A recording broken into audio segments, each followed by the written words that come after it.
तो यूसीसी यानी कि यूनिफॉर्म सिविल कोड और यूनिफॉर्म सिविल कोड की 10 बड़ी बातें क्या रहने वाली है, सरकार ने ये कदम आखिर क्यों उठाया है, जरा ये समझ लीजिए। देखिए, समाज में बाल विवाह, बहु विवाह और तलाक पर लगाम देखने को मिलने वाला है। यानी कि जब यूसीसी लागू हो जाएगा, किसी भी धर्म की संस्कृति, मान्यता और रीति रिवाज कानून से प्रभावित नहीं होगा। तो यानी कि सबके लिए जो कानून होगा ये एक समान होगा। शादी का रजिस्ट्रेशन अनिवार्य कर दिया जाएगा। इसके अलावा पति पत्नी के जिंदा रहते दूसरी शादी करने पर भी पूरी तरीके से पाबंदी रहने वाली है। सभी धर्मों में शादी की न्यूनतम उम्र लड़कों के लिए 21 और लड़कियों के लिए 18 वर्ष इसमें रहने वाली है। इसके अलावा भी यानी कि 10 बड़ी बातें हम आपको बता रहे हैं कि यूसीसी में क्या रहने वाली है। सभी धर्मों में पति पत्नी को तलाक लेने का समान अधिकार होगा, भेदभाव किसी भी तरीके से नहीं रहने वाला है। सभी धर्म समुदाय में बेटा बेटी को संपत्ति में समान अधिकार मिलने वाला है, ये बड़ी बातें हैं। मुस्लिम समुदाय में प्रचलित हलाला और इद्दत की विवादित प्रथा पर पूरी तरीके से रोक रहने वाली है।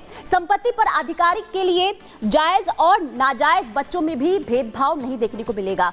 लिव इन रिलेशनशिप के लिए भी रजिस्ट्रेशन जरूरी कर दिया जाएगा यूसीसी लागू होने के बाद। यानी कि कोई भी लिव इन में रहता है तो इसके लिए सबसे पहले सरकार को इसकी जानकारी देनी होगी।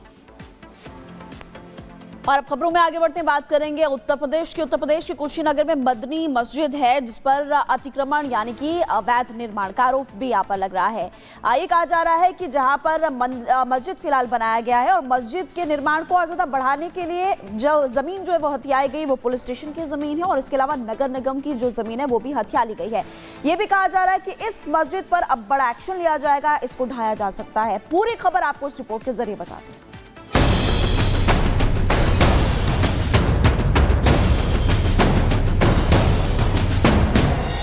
चाहे बरेली हो या संभल हो या फिर उत्तर प्रदेश का कोई दूसरा शहर, योगी सरकार का पीला पंजा गरज रहा है।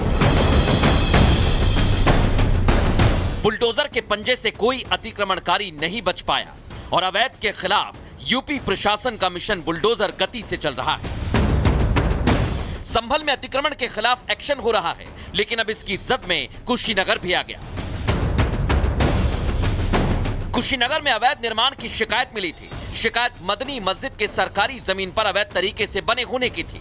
आरोप है कि जिस जमीन पर मस्जिद बनी हुई है वो पुलिस चौकी नजूल और नगरपालिका की जमीन पर बनी है। इधर शिकायत मिली और उधर बुलडोजर स्टार्ट करने की तैयारी होने लगी। लेकिन सबसे पहले मस्जिद की पैमाइश शुरू हुई। इंच टेप लेकर प्रशासन की टीम मस्जिद पहुंची। एसडीएम की मौजूदगी में नपती का काम शुरू हुआ। पैमाइश के पीछे का मकसद ये पता करना है कि कितनी सरकारी जमीन पर मस्जिद बनी हुई है और उसी के हिसाब से आगे एक्शन लिया जाएगा। पैमाइश के दौरान किसी भी अप्रिय घटना से बचने के लिए कई थानों की पुलिस फोर्स तैनात की गई। इसके साथ ही मुस्लिम पक्ष के लोग भी मौजूद थे। योगी सरकार का मैसेज साफ है कि अवैध के खिलाफ एक्शन होगा, लेकिन साथ ही संदेश ये भी है कि किसी के साथ गलत नहीं होने दिया जाएगा।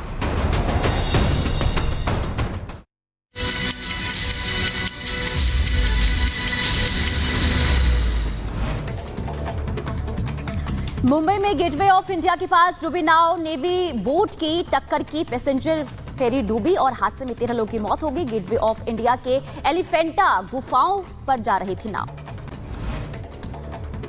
और नाव हादसे के लिए नौसेना बोट ड्राइवर के खिलाफ एफआईआर दर्ज की जा चुकी है। ड्राइवर समेत अन्य जिम्मेदार लोगों के खिलाफ मुंबई के कोलाबा पुलिस स्टेशन में एफआईआर दर्ज की गई। मुंबई नाव हादसे पर सीएम फडणवीस ने जताया दुख। सीएम फडणवीस ने किया 5-5 लाख रुपए के मुआवजे का ऐलान। सीएम देवेंद्र फडणवीस का बयान, हादसे में 13 लोगों की मौत, 101 लोगों को बचाया गया। और अब मुंबई बोट हादसे पर पीएम मोदी ने जताया दुख और मृतकों के परिजनों को 2-2 लाख मुआवजे का ऐलान किया गया। घायलों को 50-50 हजार की आर्थिक मदद का ऐलान भी किया गया। उत्तराखंड के नैनीताल में सड़क किनारे पैराफिट पर बैठे 2 युवक गहरी खाई में गिरे। पुलिस और एसडीआरएफ ने रेस्क्यू अभियान चलाकर दोनों को 150 मीटर गहरी खाई से निकाला। अस्पताल में कराया गया भर्ती। जयपुर के जालूपुरा इलाके में कार रिपेयरिंग की दुकानों में लगी भयंकर आग। आग की चपेट में आए 3 दुकान जलकर खाक हो गई। कड़ी मशक्कत के बाद फायर ब्रिगेड की टीम ने आग पर काबू पाया। उत्तर प्रदेश के रायबरेली में जमीन विवाद में युवती की बेरहमी से पिटाई कर दी गई। मारपीट का वीडियो सामने आया है। पुलिस मामले की जांच कर रही है। गाजियाबाद लव जिहाद मामले पर पुलिस ने आरोपी फराज को किया गिरफ्तार। धर्म परिवर्तन कराने पर युवती ने दे दी जान। बुलंदशहर में प्रॉपर्टी विवाद में 2 भाइयों ने खूनी संघर्ष देखने को मिला। फायरिंग में एक भाई की मौत हो गई। बीच बचाव को आया पड़ोसी युवक भी हुआ घायल। पुलिस ने पिता पुत्र को किया गिरफ्तार। यूपी के शाहजहांपुर में भीषण सड़क हादसा और ट्रक ने कार को मारी टक्कर। मौके पर 5 लोगों की मौत, 2 की हालत गंभीर बताई जा रही है। पुलिस कर रही है जांच। रायबरेली में एक गांव में अजगर निकलने से मचा हड़कंप। 13 फीट लंबा अजगर मिला। ग्रामीणों ने खुद अजगर को पकड़कर जंगल में जाकर छोड़ा। यूपी के गोंडा में अतिक्रमण के खिलाफ बुलडोजर एक्शन देखने को मिला। 200 साल पुराने हनुमान मंदिर की जमीन से हटाया गया अवैध कब्जा और प्रशासन ने अवैध निर्माण को बुलडोजर से ढहाया। एमपीपीएससी के खिलाफ इंदौर में अभ्यर्थियों का प्रदर्शन। 5 सूत्री मांगों को लेकर देर रात लोक सेवा आयोग के बाहर प्रदर्शन। अभ्यर्थियों का ऐलान, मांग पूरी होने तक लोक सेवा आयोग के बाहर धरने पर बैठे। एक बार फिर से मंदिर मिला है जो 45 या 50 साल पुराना नहीं बल्कि 150 साल पुराना है। कहां ये मंदिर मिला है, आपको रिपोर्ट के जरिए दिखाते हैं।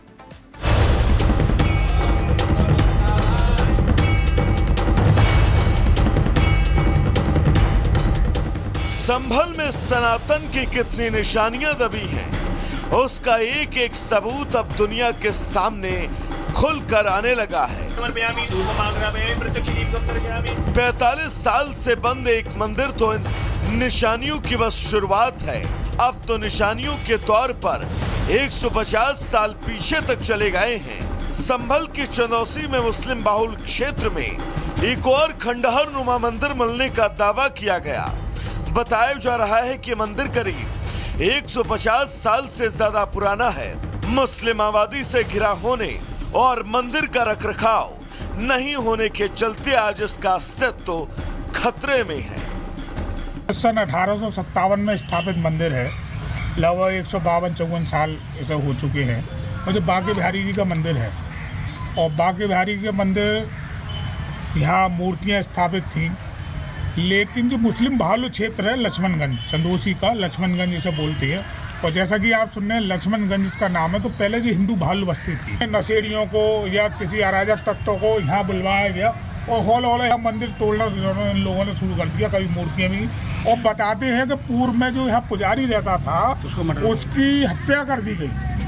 स्थानीय लोगों का दावा है कि 25 साल पहले इस इलाके में बड़ी हिंदू तादाद में रहा करते थे, लेकिन कुछ समय बाद यहाँ मुसलमानों की संख्या बढ़ती चली गई और हिंदुओं की आबादी कम होने के चलते धीरे धीरे उनके यहाँ से पलायन शुरू हो गया। बताते हैं कि यहाँ पर 2010 तक पूजा अर्चना होती थी, लेकिन 2010 में शरारती तत्वों ने मंदिर में विराजमान भगवान बांके बिहारी की प्रतिमा और शिवलिंग समेत अन्य मूर्तियों को खंडित कर दिया। यहाँ पर बांके बिहारी जी की और राधा कृष्ण की मूर्ति थी। बांके बिहारी जी राधा जी के संग यहाँ विराजमान थे। और ये परिक्रमा मार्ग आप देखा करते हैं, देखिए परिक्रमा है इधर से और इधर होकर ये परिक्रमा मार्ग आ रहा है। और यहाँ जो जितने भी है भजन कीर्तन होते